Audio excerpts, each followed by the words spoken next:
malaking breathing space yung mag-iusap Mika. Bala lang po, yan. Una naman po kayo.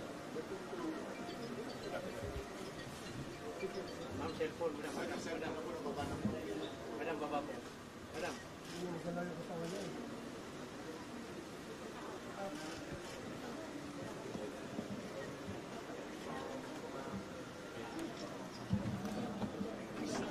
Atras po tayo. Bigyan niyo po naman ng breathing space si Ma'am Lika.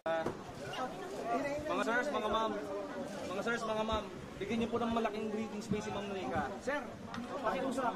Lumalapit kayo eh. Pakiusap lang po. Atras lang po. Atras lang po. Para makakilos nila maganda yung wheelchair, sir.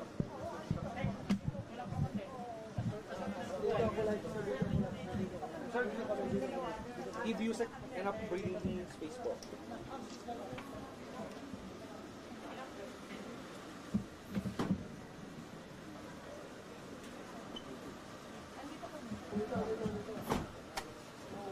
Huwag na susunod. Huwag nyo na sundan.